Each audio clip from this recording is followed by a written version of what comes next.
Welcome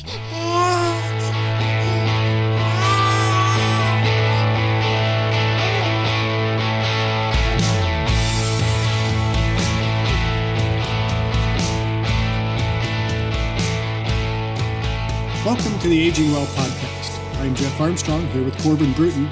In this and the episodes that follow, we will share candid discussions on aging and hear from the experts. We are here to inform and encourage as we experience, well, aging. In this episode, Corbin and I share our thoughts on an article titled The 10 Most Important Fitness Goals and our list of 10 fitness goals for aging well. Dr. Armstrong, did you check out the article that was recently released in Men's Journal? You mean the one on the 10 most important fitness goals? Yeah, they were kind of a little silly in my opinion. I feel like they were kind of just a blanket statement on these are the 10 goals that you need in order to have a good, healthy lifestyle, but there's no actual game set or plan with these particular goals. And I was thinking, you know what? There's a lot of people out there that want to talk about their goals and their ambitions on having a healthier lifestyle. And I thought we could kind of dive in today on either what goals should be or how they should be structured. What do you think about that? I think that's a good idea. I think it is important to have goals, and that's why this article was a huge disappointment to me. And I keep getting sucked in by these men's journals articles and just hoping that they would have something good and useful in them. And once again, I was disappointed.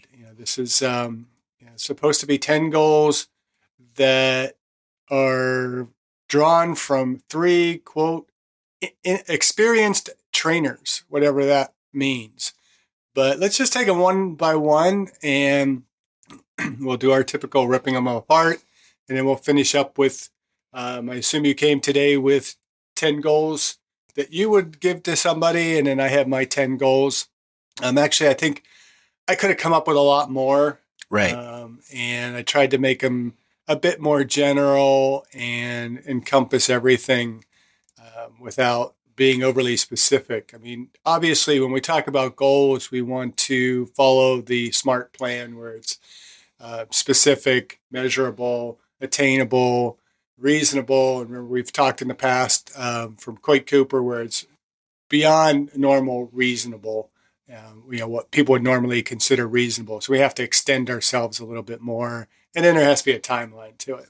And then we also talked about kind of putting the I in front of it for I will do this kind of stuff. Yeah. But this doesn't really do any of that. So let's start with number 1. Be in it for the long run. Okay. It's a reasonable statement to make. Do you see that as a goal per se? Not necessarily. I mean, the goal would be like, yes, I want to be in it. But as you kind of taught in your classes, what is it? What are you in? Yeah. What does that mean to you? Because what it means to me is going to be a different definition than what it means to you. Very similar to someone, how they say, well, I just want to be in shape. Okay, well, what does being in shape mean to you? That could be many different things. And what it means to me is going to be completely different than what it means to you. So be in it for the long haul. Okay, well, let's dive into that a little bit more. Which to me basically is the purpose of this podcast. Right. Age well and being in it for the long run. Just what do we need to do to be in it for the long run? What are we trying to be in? And, they just said, a lot of people, it says right now you might be hitting the gym pretty hard, getting yourself in the best shape of your life. Of course, it won't always be that way. So realize that fitness should be a part of your life for decades to come. I agree with that. Right. We want to make it a goal of making aging well, being fit, going to the gym regularly and doing the things that are going to help us to have better longevity a part of our life. It's not horrible there, but it's really not a goal. When you're telling people, these are the most important fitness goals, they're basically saying the most important fitness goal is to have a fitness goal. Nobody can see my raised eyebrow, and you even sitting here, I don't have really eyebrows, so you can't really see my eyebrows. So Let's go on to number 2. Number 2, get on to a healthy nutrition plan. But again, Okay. what does that mean? Yeah, very non-specific goal there. Get onto a healthy nutrition plan. Well, I thought it was on a healthy plan. I picked a salad at McDonald's, right? Yes, it's important to get on a healthy nutrition plan, but what are the specifics of that? And I think the goal should be to have a consistent diet that is going to sustain your health and provide you with the nutrients and the energy necessary to perform, to be able to age well. So, I mean, it's again not a bad goal, but it's not really a goal. It's very not specific. It's for some, it might be getting on that healthy nutrition plan, might be to monitor your macros and get the right balance between proteins, carbohydrates, and fats. It might be, getting off of saturated fats and eating more polyunsaturated, monosaturated fats, healthy fats. Any other comments on number 2? Well, again, there's so much controversy that's out there as far as what is healthy nowadays and what's not healthy, and what was healthy a decade ago is now super taboo in today's literature. So I think the term get on a healthy plan is you need a diet that is going to it's going to be customized to you, and that's where you can't just have a blanket statement. You're going to have some specificities that are custom to you and your goals. But in order for them to be custom to your goals, you have to really determine and pinpoint what your goals are. Yeah. Does that make sense? Cool. Yeah. Very general stuff here. Number 3, monitor your vital statistics and keep them in check.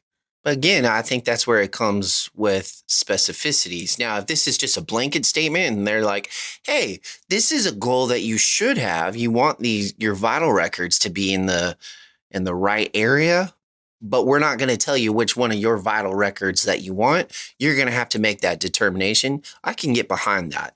But Well, I think it's all part of the process of moving toward the achievement of your goals. Is in a sense, it's monitoring your progress. If we want to be healthy, well, what is healthy? Well, is our blood pressure, our resting heart rate, body composition, body weight, strength that measures. So we want to be measuring our progress is basically what number 3 is, but that's all part of the process of setting and achieving goals. It's not a goal. Mm. It's almost kind of like your number 3 goal should be to monitor your goals. I don't get it. I don't either. Number 4, have a consistent approach. Okay. Again, not a goal. Wise advice for somebody who is setting goals. Have consistency in your plan. And I think that is a good word of advice, but it's, again, not really a fitness goal. I mean, because I can have a consistent and unhealthy approach. I can consistently go have Taco Bell every day for lunch, and that's consistent, but is it healthy? Yeah, I don't know. Some people might be arguing, oh, Taco Bell, yeah, it's healthy. So number 5 is improve your flexibility and balance. Now, I don't necessarily think that's a bad goal. In fact, I added a goal on my 10 about flexibility and balance. Just added a little bit more detail, but overall, I think that's a pretty good goal. Yeah, but again, it's not really a goal. It's improve your flexibility. Well, goals need to be measurable and attainable, and you have to challenge yourself a little bit. So improve my flexibility. If I'm only, getting a millimeter closer to touching my toes every month for the next 10 years, I'm still not going to get that close to really having good flexibility. So I'm improving, but I'm not really improving in a significant fashion. And so specifically, what do you want to be improving in terms of your flexibility and your balance? How am I going to go about doing that? Needs to be really the focus. And so, I mean, I agree with that. I think it's a reasonable statement to make, but if we're saying these are 10 most important fitness goals, let's be more specific. I mean, what is good flexibility for an individual? What am I improving toward? Number 6, improve our immune system. It's interesting how they write that. Every other one has been improve your flexibility, monitor your statistics, and then improve our immune system. So am I responsible for your immune system? Is that kind of what the goal is there? I guess so. Yeah. So I'm going to have to just go out and make sure everybody's healthier. Yeah, there is a element of this in my list of 10 we'll get to. I do think it's definitely important to improve the immune system. We should find ways to get ourselves healthier. But again, what is the specificity of that goal? That is, to me, that is an outcome of regular physical activity. If I'm exercising regularly, I'm doing my strength and conditioning, I'm doing cardio, I'm eating right, I'm not putting myself in more unhealthy situations. I'm not hanging around to people that are hacking and coughing, although that can boost my immune system to a certain extent because I'm exposing myself to germs that I can then become a bit more immune to. But if we're going to improve our immune system, great. But what are we improving it toward? How are we improving it? So again, I don't think that's a goal. I think it's a great sentiment to have for somebody that is looking to age well, but it's not a goal. What do you think? I don't know how to even. I don't think the listener can really pick up on your bewildered look. That is not coming over the airways. Yeah, I just wish they would hire better journalists at Men's Journal. So number 7.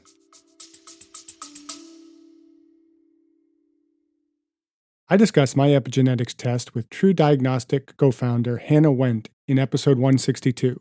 Epigenetic testing measures baseline and changes in your pace of aging, giving you the power to steer your anti-aging or health and wellness journey in the right direction. I learned that I am aging well. Click on the affiliate link in the episode description, use the promo code AGEWELL, and receive a 12% discount on your epigenetics test and monitor your pace of aging. Get out of your comfort zone. Which I mean, that I feel like that's what a goal is. Yeah, a goal is you're getting out of your comfort zone. So if you're back to what Coit has said about goals that are not reasonable by normal standards, that's getting out of your comfort zone. I can write a goal that I know I can easily achieve, but that's not really getting out of my comfort zone. So I think what they're trying to say is really have a growth mindset and have that mindset of trying to constantly improve yourself, to tweak your fitness levels, to be better, but do the hard stuff. Not make easy goals. An easy fitness goal would be go to the gym 3 days a week. Well, right. Yeah, you can show up at the gym, but what are you really accomplishing? Go there and do something challenging. And especially for those of us that are aging and attempting to age well, getting out of our comfort zone is not buying into some of the ageist perceptions that people have about what your body should be doing. It's trying to challenge those and just destroy them. I'm gonna continue to get stronger. I'm gonna have a heavy deadlift. Those are things that get us out of our comfort zone. But again, getting out of your comfort zone is not a goal. It is a good sentiment to push somebody towards having stronger goals. Your thoughts? No, I mean, you nailed it right there. You can't have a goal of getting out of your comfort zone unless, I mean, if that is the goal, then you got a lot of work to do on that one. Because if your goal is to challenge yourself every single day just by getting out of your comfort zone, well, I mean, that's a whole nother realm of that. That's almost like that's not the physical aspect. That's more of the psychological aspect in that one. And although mind and body kind of go hand in glove, at the same time, we're talking about overall physical health. Yeah, I mean, these are all important to one's fitness, but these are not what I would consider goals per se, and certainly maybe not the most important goals. This one blows me away. How is this even a goal? Take a proper amount of time to achieve your goals. So my goal is to achieve my goal in an appropriate amount of time. Isn't that just called a SMART goal? Yeah, that's called a SMART goal. That's part of the goal, is to have it in a reasonable timeline. And again, not a bad sentiment to encourage people to, have reasonable time frames for doing their goals. We don't want to lose body fat too quickly or expect ourselves to, but we also don't want to take too long. So, Oh, I'm sorry. I was mistaken. Number 9 is a SMART goal. Number 9 is make your fitness goals specific, measurable, attainable, and time bound. well, I mean, number 9 includes number 8. A proper amount of time to achieve your goals. Well, that's all part of being time bound. And so number 9 really kind of blew me away. It's like, how do you even call that a goal when that is the definition of how your goal should be formatted? Make your fitness goals specific. So we just gone through 8 very non-specific important goals, right? Nobody saw my air quotes there. Measurable, very little of that was measurable. I mean, improve your immune system. Well, how is that necessarily measurable? Attainable. I mean, those are all attainable things, but they're not really, again, goals. And then it's got to be time bound. So using that SMART approach to writing your goals. And it doesn't even have in here the reasonable, or the, as Coit would say, not reasonable by normal standards. It doesn't even have that in here. So number 9, not a goal, but a good little bit of advice when you are formatting your goals. Number 10, focus more on establishing healthy habits than on results. Again, I think an important consideration when you are writing these fitness goals, we want to be focused more on changing the habits that are going to be lifelong. And we're talking here about aging well. We're looking at healthy habits that are going to be long-term, not necessarily on, having, 6-pack abs, or, what is the number of what I'm benching or squatting or doing something like that. But there needs to be a bit of a balance in there. I mean, you have to be focused on the results, but the results aren't going to come until you establish the habits that are going to accomplish those goals.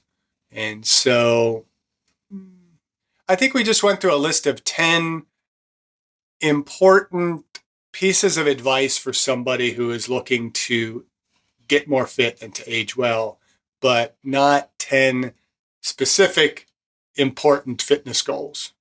So now that we've kind of poo-pooed this whole article, what do you think? What are your, let's go one by one like we normally do. We'll go back and forth. What's your first on your list of most important goals? So my most important is going to be maintaining my strength, utilizing a 5x5 lifting program, either 4 days a week or a 3x10 to 3x12, 3 days a week. Okay, so you went pretty specific there. Yeah. With the goals. Now mine, I got to admit, they don't perfectly fit the iSmart approach, but they can be formulated a little bit more to be more specific. And the reason I didn't go quite as specific is because these are supposed to be important fitness goals. I'm thinking out to the general public. These are the 10 things that I would most recommend for people to be doing in order to age well. And so my first one is don't get sick. And I know that sounds like a, like it almost could be in a men's journal article. Don't get sick. But there's a specificity to that. And there's a couple points to be made with that. Is one, when I tell myself don't get sick, that puts me in a mindset of I'm not going to get sick. And, you don't allow some of those little under the weather kind of feelings to drive you toward illness.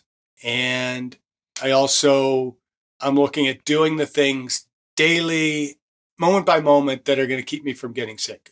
I know that my exercise is going to help and boost my immune system. I'm eating right. I'm keeping a healthy body composition. I'm having a proper mindset. I'm not fearful of germs because I know that a small amount of exposure to germs and the pathogens that are out there are going to boost my immune system. I allow my immune system to do what it needs to do to keep me from getting sick. So does that make sense? Totally. Okay. Number 2 for me is, yeah, I know we talk about how easy it is, but would be to improve cardio health with a balance of either walking 10,000 steps a day or adding a slow, steady state jogging or cardio for approximately 3 miles, either 2 to 3 days a week. Okay. Again, a very specific fitness goal. Yeah. Good. And I have some of those come in a little bit later in my list. And so we'll get to those when I get to those. My number 2 is maintain function physically and cognitively to age well. So again, that's a rather general goal, but the goal is doing the things on a regular basis. And again, it's measurable because I know that my strength is being maintained, my activity level is being maintained. To the best of my ability, I'm going to maintain my cognitive abilities.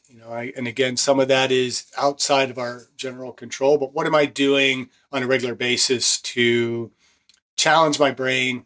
Reading regularly, doing puzzles, things that are, learning new things. All of that is helping me to maintain my function. So does that sound like a reasonable goal? Is it measurable though? It is measurable because it's maintaining. So again, to maintain, you have to be measuring. And so you have to know that the numbers aren't going down. So I can measure my strength, my cardiovascular health. What am I able to do physically?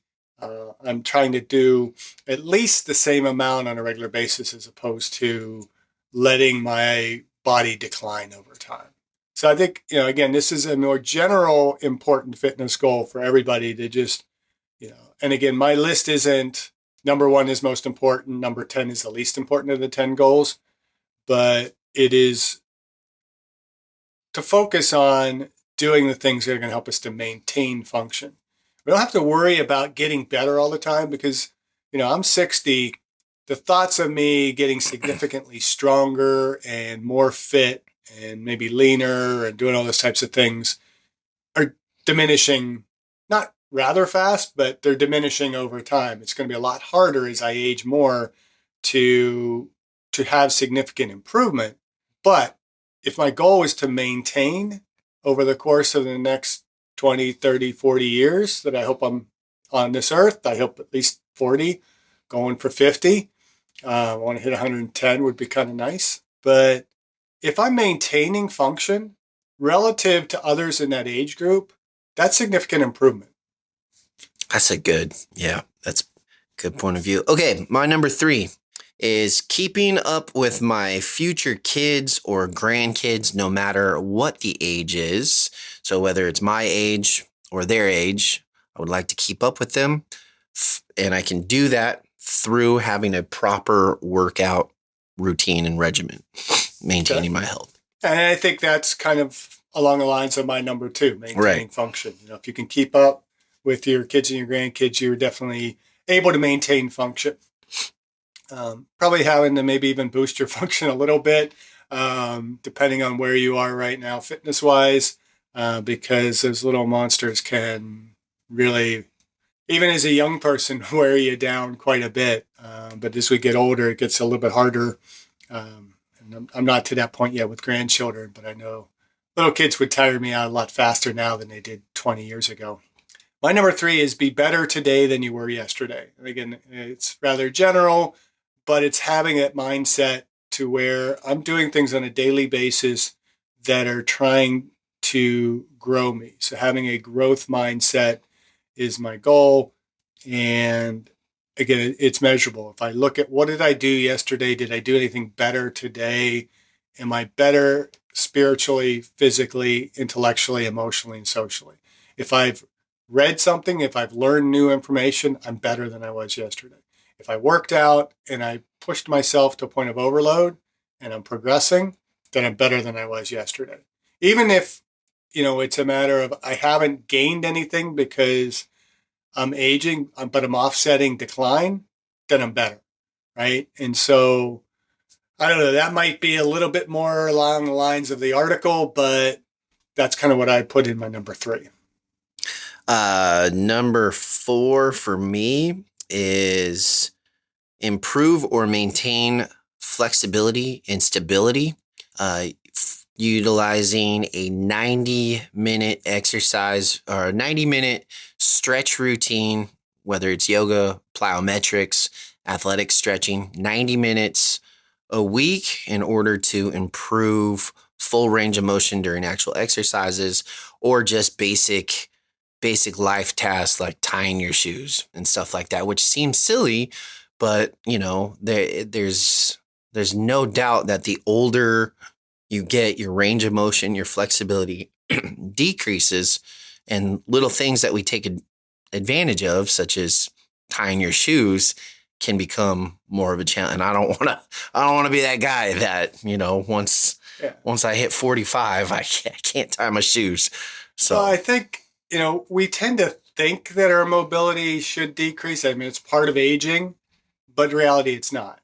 well, it's And if we are maintaining, and again, you don't have to do an extensive amount of stretching. We're not trying to be able to bring our leg up behind our head or, twist ourselves in like the shape of a pretzel. We're basically just looking to have a functional level of mobility and range of motion that is pain free. And that maintaining that is a reasonable and important goal for somebody in terms of their fitness is maintain your fitness or maintain your flexibility, improve it if it needs to be improved. yeah. All right. Number 4 for me was be well centered. Uh, again, a rather general goal, but for me, again, it's having the mindset, a daily plan of approaching my life to where I am trying to better myself spiritually, physically, intellectually, emotionally, and socially. Focused on those things daily. And when I'm focused on them, I'm continuing to try and move toward that asymptote of well-centeredness, of being well, knowing that there's always room for a little bit more improvement. For me, what are we on? Number 6? Number 5. Number 5, I did HIIT training 2 days a week. And when I do HIIT training, I mean going all out within a 40-second interval and then having a 20-second rest in between. That way it gives me a good solid 1 minute essentially per each exercise, 40 seconds on, 20 seconds off. And it just helps me keep better track.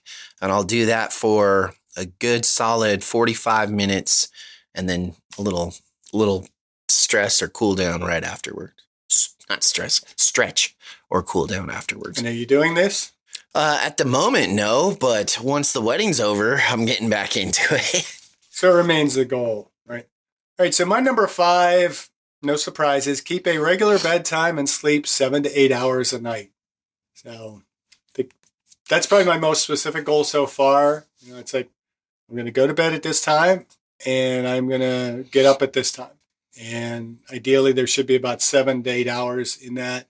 I probably need to strive more for the 7 to 8 as opposed to more like 6 to 7. But the reality for me, it's quite difficult to get to bed at 9 and then, I have to get up. And I'm actually trying to push myself to get up a little bit earlier where I'd like to get up at 4 in order to get my workout in, be able to get my mindfulness work done, my journaling and meditation, that kind of stuff, and then get my daughter off to school. Because for some reason, our school district does not want to provide a bus to this area. And we're like as far as you can get away from the high school. And so I have to drive her in the mornings and I have a 9 o'clock class this term. So it's like, yeah, this didn't work too well that they decided not to provide a bus this year. And so it really kind of limits what I can do because she's got to get up, get ready. And it's a little bit tougher. So if I go from 9 to 4, that's how many hours? It's 7 hours. So, I mean, I'm in that range. So as long as I'm getting to bed on my regular bedtime, I'm going to be okay. You crack me up with your bedtime. Well, you got to have a bedtime, man. I said, I'm going to go to bed. It's my bedtime. It's a school night. Every night, every night's a school night. Every night it's still 9 o'clock almost. Saturdays I might fudge it a little bit more. Fridays maybe. Number 7 for me is keep my mind strong, utilizing sleep and nutrition. So, nutrition wise, it's just a little silly thing, but I like to take my fish oil, creatine, and then I just try and get my 7 hours of sleep as well.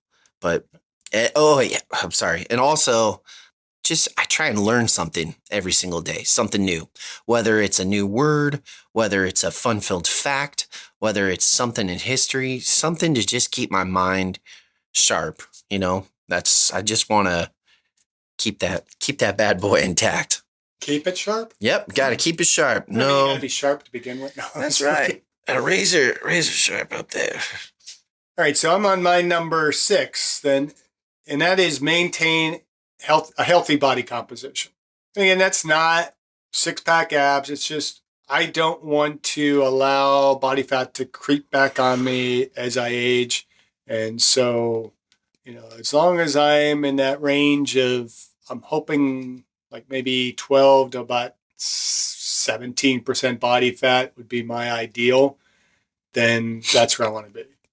And so that's a measurable, attainable goal. So, and the time frame is to maintain it, so it's constant. So I like that goal, and I think that should be a goal for everybody. It's a healthy body composition. It's not a specific number.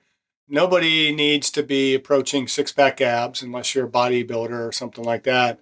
But what is the healthy body composition for you? Work toward maintaining that, maybe even a little bit leaner than what you consider healthy. And a good way to do that is my number 8 or 7 goal, which is take in 1 pound of protein or 1 gram of protein per pound of body fat. 1 pound of protein. No, 1 gram of protein. Keto on us there. Yeah, 1 gram of protein per pound of body fat. And what I also like to do, I like to change up my protein. So I don't just take in the whey protein shakes. I balance it out throughout the day. So I'll have eggs, and then I'll have chicken, and then I'll have some steak, and then I'll have some fish. It was really awesome. We just went deep sea fishing. My brother just took me that for my bachelor party, and we maxed out on fish. So I got a freezer full of rockfish, and it is amazing right now as part of your protein intake. So I think, part of that, and it goes, my maintain a healthy body composition, to me, that encompasses that healthy nutrition, healthy eating, that you're eating the proper balance of macros. So you're getting your right amount of protein. And for those of us, as we're aging, protein becomes increasingly important. And I think a lot of aging adults ignore their need for protein. That, just eating more protein is going to help you to not necessarily stimulate protein synthesis, although some of the literature says that's the case. I think it's a much more maintaining that protein resynthesis, so we're not breaking down our muscle mass and losing it at a faster rate. So protein is hugely important. And I think that goal of 1 gram per pound of body weight per day is a good goal. Balancing that out through multiple meals throughout the day and multiple sources of protein as well is a really good approach. Yeah.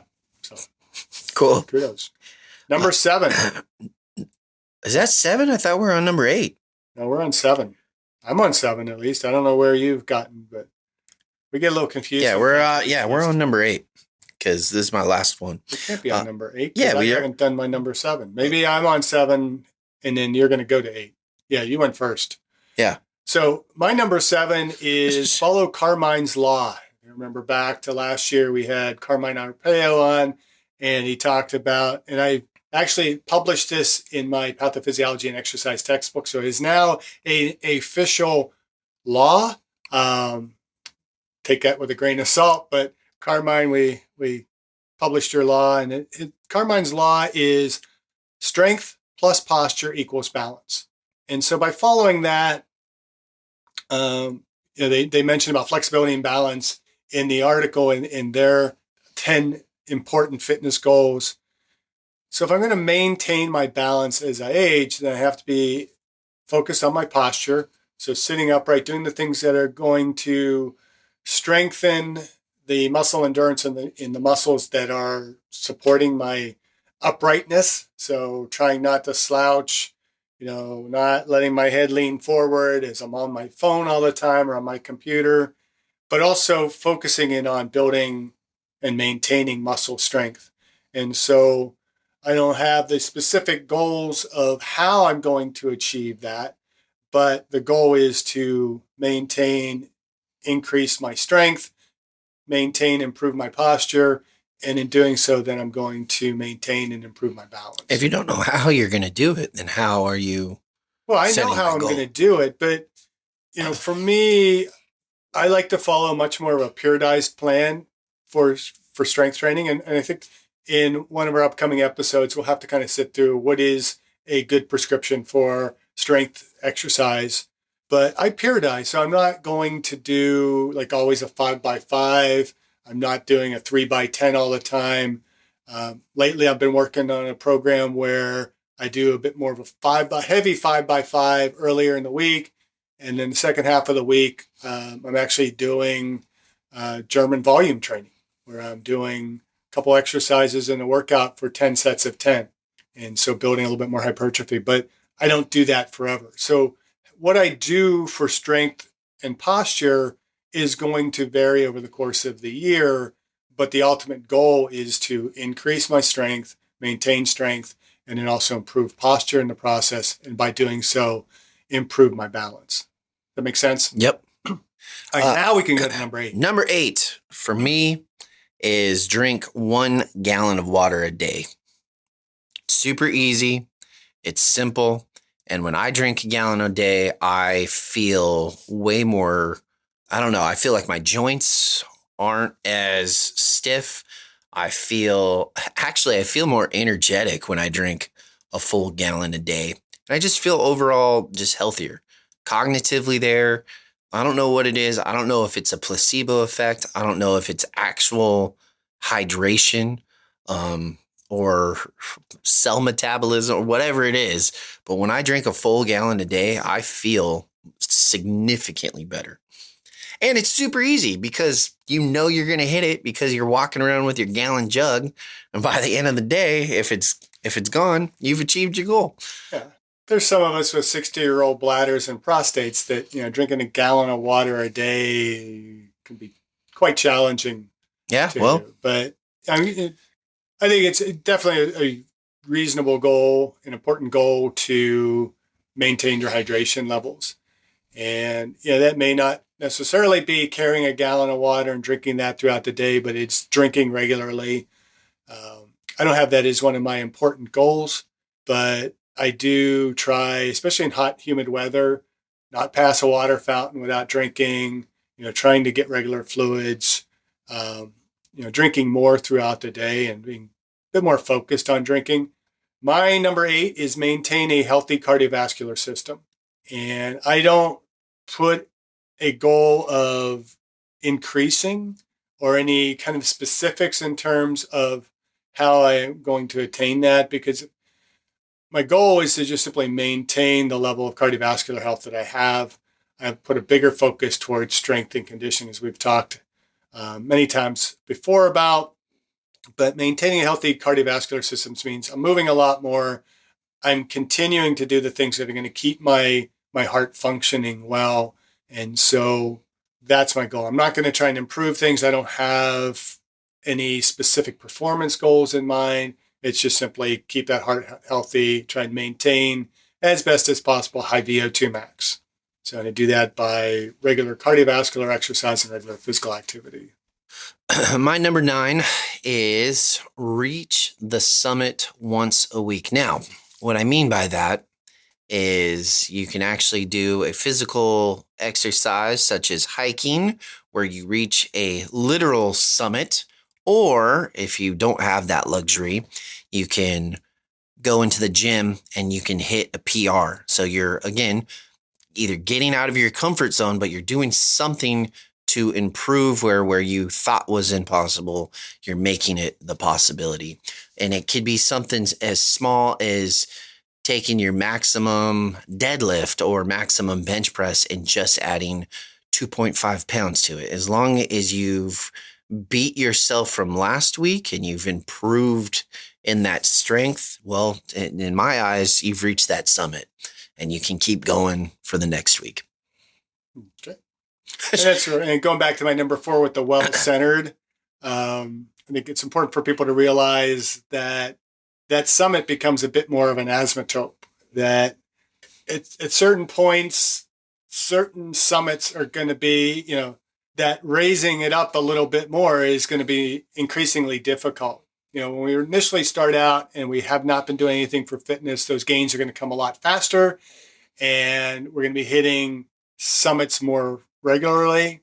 But as we get closer to our ultimate aging well, those summits are going to seemingly be less and less increased in magnitude. I'm not sure quite how to phrase that, where you're not going to see as big of an achievement from week to week, day to day, because you're already kind of getting near that peak summit. Right. Does that make sense? Yeah.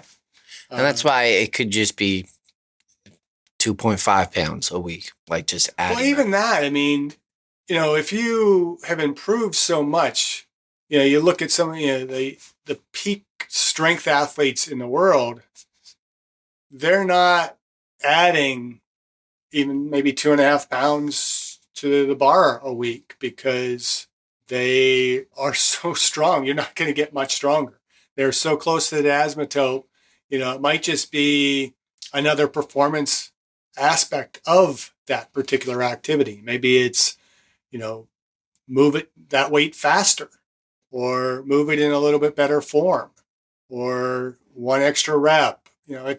There's going to be small differences, but I think it's important for the listener to understand that those small differences are still hitting a summit on a regular basis. We can't expect to just always be having these magnificent improvements and PRs in our performances. Sometimes the small changes are going to be the most significant. Yeah. So my number 9 is kind of along the same lines, is practice mindfulness daily. And that's doing the things that are connecting us with our well-centeredness. Journaling, meditating, taking walks, doing activities that are going to connect us socially. My wife and I don't know how many years now we've been doing our 15-minute check-in, and my daughter now expects her time in that. And, she wants to come in and she wants to have time to talk with us. And so I really appreciate that, because that not only it's being mindful of myself, it's being mindful of others. And so doing those things that are connecting myself to my spiritual, physical, intellectual, emotional, and social dimensions. I think number 10 for me is going to be including all of my 1 through 9 and I would just like to be a walking business card where people are like, hey man, what are you doing? How can I improve my life? My goal is to maintain a certain level of health or fitness that inspires others to do the same, to tweak something with their life. Like that would be the end result. I think that would be a really, really cool thing. And in order to do that, I would have to hit 1 through 9 of my stuff. So you want people to, so you must be one of the hosts of the Aging Well podcast. That's right. I do. So yes, well. I do. Yeah. I don't have that as one of my goals per se, but I mean, it's definitely in my process and I think that's part of when I'm talking about mindfulness, being well-centered, all of these things are hopefully accomplishing that goal of being a walking billboard for exercise science, for aging well. For me, I can't get in front of my class on a daily basis and be out of shape, be huffing and puffing. I mean, I'll make fun of them when they come up and they're huffing and puffing coming into class because they got to walk up 3 flights of stairs and say, come on, you're exercise science majors. This should not be challenging for you. Or if I see them take the elevator, they know they're going to get, reamed on for that. And you think he's joking, and he does do this to students. But I want them to be able to see that it is possible to age well. And this is what aging well looks like. Yeah. And there's no reason why I can't be 60 and, lifting a significant amount of weight and doing some of those things. I love with my strength and conditioning athletes that, I had an athlete, I think it was last week or so. The dumbbells at the high school only go up to 100, which I think is kind of ridiculous when you have a football team and things like that. They should have gotten much bigger plates. Really? But yeah. Only 100? Yeah, they only go up to 100. Dude, my high school went up to 120. Isn't that crazy? Yeah. Even 120, I don't think is enough. But I mean, what? For high school kids? At home. I'll do. And he asked me, well, how many times do you think you could do, this weight, or I forget what the weight was, or, if it was the 90 or the 100 pounds. And, I told him, I said, I just in recent workout did 140 for 5 reps. He said, really? How many times do you think you could do the 100? And I said, I don't know, maybe as many as 20. And I had just done a 10 by 10 back workout that day. So it's like, he's going to have me do as many reps as I can. I'm fatigued. I'm not going to do as well. And I cranked out 20 in perfect form, and it just blew him away. And I want to be able to do that for as long as possible so that, I'm keeping it a little bit ahead of the athletes so that they see that they can get stronger, and also see that, this isn't something they're doing just for sport. This is something they're doing for the long haul. And so, yeah, I'm with you on your number 10 goal. 100-pound dumbbell bench press. So that's 200 pounds. Oh, man, that's awesome. No, I didn't bench press. It was a dumbbell row. Oh, row. Yeah. I thought it was the bench portion. I was like, because a lot of people don't realize that a barbell bench press and a dumbbell bench press, although it's a similar movement, it's actually dumbbells make it a lot more challenging. But okay, rows, that's a little different. Okay, that's not as I thought it was the 100. Less impressive. It's less impressive. Come on, how much can you dumbbell row? Oh, I don't have the strongest back. I could probably do. See, that's one thing I like to teach them is that so many young people go to the gym. The first thing they're going to do is the bench press. Right. And to me, the first thing you need to be doing are the squats. And yes, priority. When we talk about our basic 5, I almost put them in the order that they should be. Or your priority is going to be the squat, and then that deadlift variation. Although I don't think heavy straight bar deadlifts are the most important for everybody. I think that hip hinge kind of movement, which is going to, you put more muscle mass, you're using more of your body in those exercises. So the squat and the deadlift variation, the pull, build a back up, because again, if you're an athlete and you're trying to put on muscle mass, your latissimus dorsi muscles and the muscles of the back are much bigger than the pectoralis major muscles. And they can look a lot more impressive when you have that much broader V shape. Who cares that you got, nicely shaped pecs? And then I'd put maybe the bench press and overhead press kind of 4th and 5th in that list. But so many guys, they immediately go to the bench. It's like, why are you working one of the smallest muscle groups? And for a wrestler, it's like, how much are you really pushing anybody in that position? You're doing a lot more pulling and using your back muscles, your leg muscles a lot more. And I can tell the difference when I see these kids wrestle when they've been doing the heavy virtual squats and doing their back work. They wrestle differently than somebody that is coming into the gym and just doing bench press. So.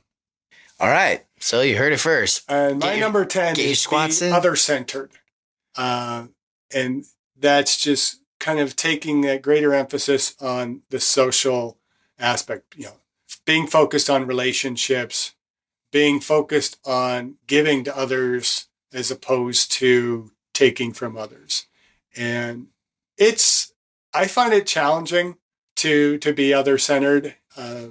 You, Sometimes the more you try and give, the more you feel like people are just taking from you, and then you get defensive about it, and it causes you to pull back. Like one of my mantras is "I am third" from Ryan Song or from Gail Sayers' autobiography, and you put yourself in that third position. Sometimes it's difficult to stay there, and so for me, having a goal daily of trying to do things that are intentionally other centered is one of my important fitness goals, because I think I can't be fit if I'm not doing things for others. I mean, even being fit from a physical standpoint should be for the purposes of benefiting others more so than benefiting myself. That concludes our list. Maybe not what people, I think, expected. I don't know. I mean, your list was a little bit more specific to specific dimensions of fitness type of goals. Yep. And I think it's important when you're looking at what is an important fitness goal, it is what is most important for you, where you are at right now in not only the physical dimension, but also in the spiritual, in the intellectual, in the emotional, and in the social dimensions of wellness. And so it may be focusing in on one or more particular areas of the health-related components of physical fitness, your cardiorespiratory endurance, muscle strength, muscle endurance, flexibility, body composition.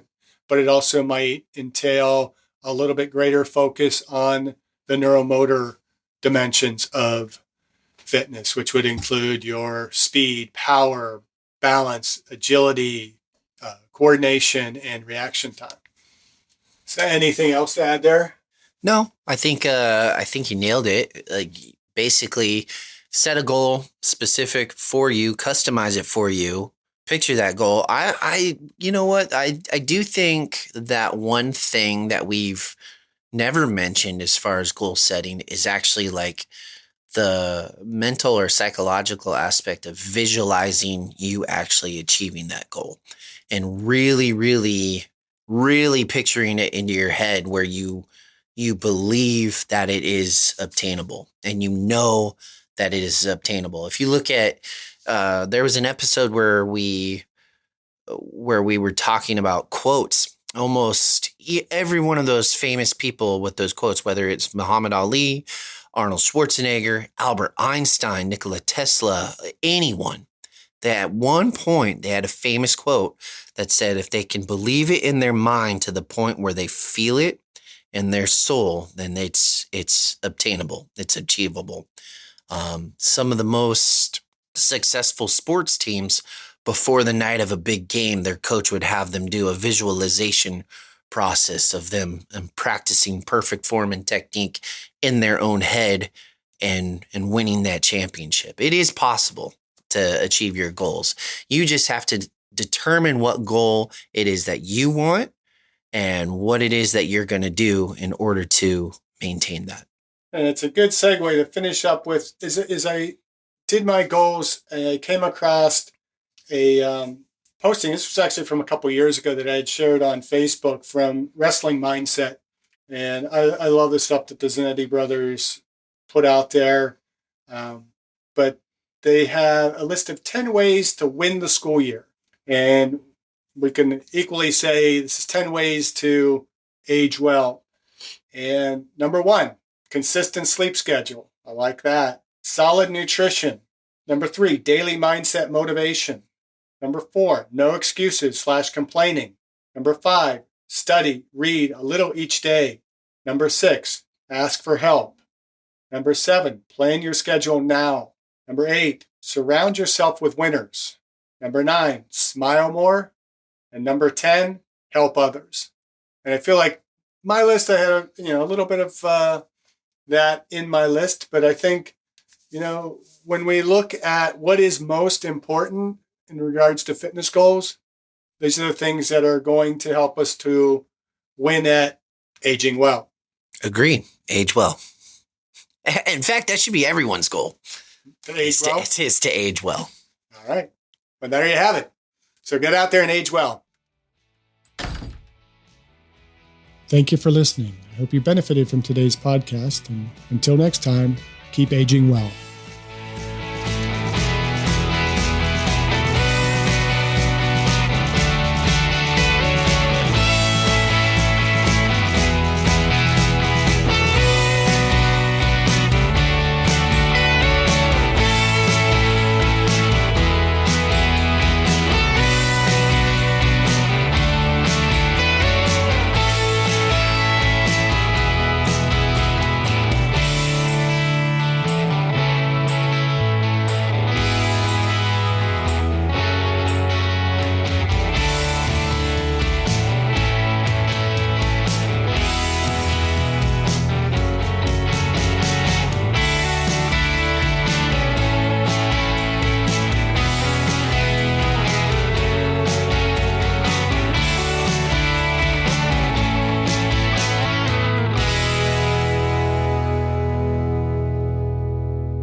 If you have topics you would like to have us discuss on the Aging Well podcast, please click on the links in the episode description to send us a text or record your message or comments. We'd love to hear from you and how we can help you age well. If you benefit from the Aging Well podcast and would like to support the content financially, please click on the Support the Show link or support our affiliates and advertisers.